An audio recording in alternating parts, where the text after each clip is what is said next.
राहुल गांधी जी की दाढ़ी कैसे बढ़ गई और उनकी शादी क्यों नहीं हो रही है। तो दाढ़ी और शादी पर चर्चा के लिए बैठक हुई और अंतिम में तय किया गया कि बिहार में क्योंकि गर्मी ज़्यादा है वो अगली बैठक शिमला में की जाए। नमस्कार, आप देख रहे हैं सिटी पोस्ट लाइव और मैं हूं आपके साथ पूजा शर्मा। आरजेडी के राष्ट्रीय अध्यक्ष उपेंद्र कुशवाहा ने विपक्षी एकता की बैठक को लेकर तंज कसा है।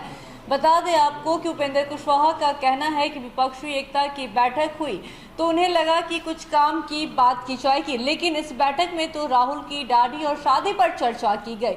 राहुल गांधी की दाढ़ी क्यों बढ़ी हुई है, राहुल गांधी शादी क्यों नहीं कर रहे, बिहार में गर्मी बहुत है, इन सब बातों पर चर्चा की गई और अंत में यह निर्णय लिया गया कि अब अगली बैठक शिमला में की जाएगी, अब शिमला का आनंद उठाया जाएगा। उन्होंने साथ ही साथ यह भी कहा कि इस विपक्षी एकता की जो बैठक हुई, इस बैठक में उन्हें लगा कि बीजेपी के खिलाफ वैकल्पिक एजेंडा तैयार किया जाएगा, लेकिन ऐसा कुछ भी नहीं हुआ। इसी के साथ साथ बता दें आपको कि मुख्यमंत्री नीतीश कुमार पर भी निशाना साधते हुए नजर आए उपेंद्र कुशवाहा और साफ तौर पर कह दिया कि मुख्यमंत्री नीतीश कुमार ने जब से निर्णय लिया है कि 2005 वाली बिहार की स्थिति में फिर से एक बार बिहार को लाएंगे और लैलटेन छाप जिंदाबाद के नारे लगाएंगे, उसी वक्त से परिस्थितियां बिगड़ने लगी थी। जेडीयू में कोई भी नहीं रहने वाला है, एक एक करके सब जेडीयू छोड़ देंगे। इसी के साथ साथ बता दें आपको कि उपेंद्र कुशवाहा ये दावा करते हुए नजर आए हैं कि जेडीयू के लोग उनके संपर्क में हैं, कुछ उनके संपर्क में हैं और कुछ बीजेपी के संपर्क में है। इसी के साथ साथ क्या कुछ कहते हुए नजर आ रहे हैं उपेंद्र कुशवाहा, छोड़े जाते हैं आप उनके बातों के साथ। हम बैठक राजधानी पटना में बुलाई गई और तमाम विपक्षी दल एक मंच पर आए, कैसे देख रहे हैं इस बैठक को? देखिए, एक मंच पर आए, हमको भी लगता था कि लोग एक साथ बैठेंगे तो शायद कुछ काम की बात करेंगे और इसलिए हमने तो उम्मीद की थी कि अभी जो एनडीए की सरकार है देश में, उसके खिलाफ इन लोगों का कोई वैकल्पिक एजेंडा शायद देश के सामने ही लोग रखेंगे और उस पर कोई बात कर पाएंगे, लेकिन कुछ भी ऐसा होता हुआ नहीं दिखा। बैठक में राहुल गांधी जी की दाढ़ी कैसे बढ़ गई और उनकी शादी क्यों नहीं हो रही है। तो दाढ़ी और शादी पर चर्चा के लिए बैठक हुई और अंतिम में तय किया गया कि बिहार में क्योंकि गर्मी ज़्यादा है वो अगली बैठक शिमला में की जाए, वहाँ का जो मौसम है उसका आनंद लिया जाए। इससे ज़्यादा क्या हुआ, कुछ नहीं हुआ। स्वार्थहीन है, वैसे लोगों के नोटिस भी नहीं लेते हैं।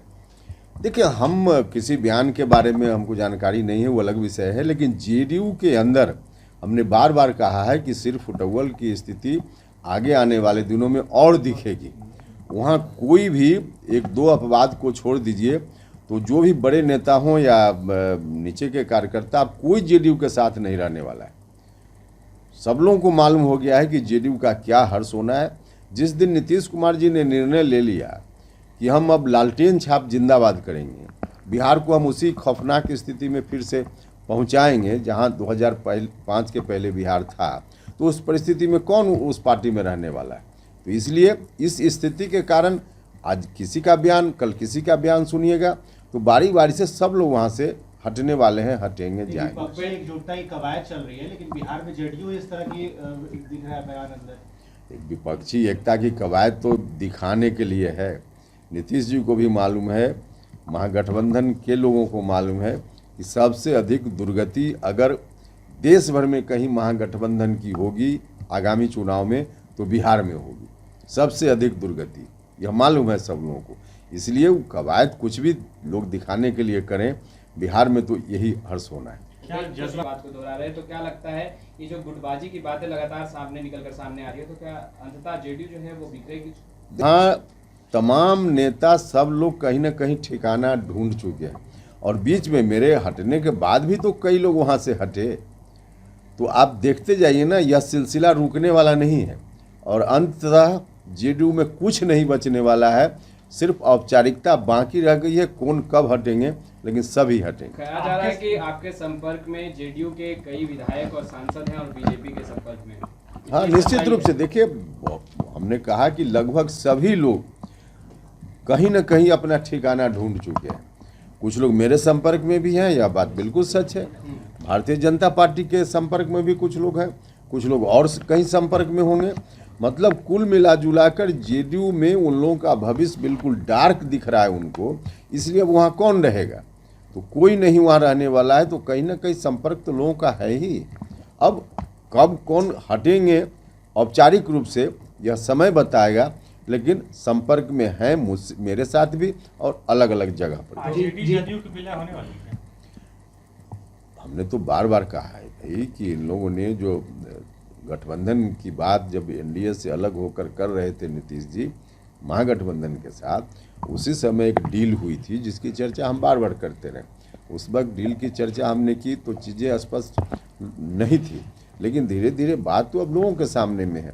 आरजेडी और जेडीयू का विलय होना है, यह बात बिल्कुल तय है। कब होना है, 1 महीना में होगा कि 6 महीना में होगा, ये तो आगे पता चलेगा, लेकिन विलय तय है। जीतन मांझी।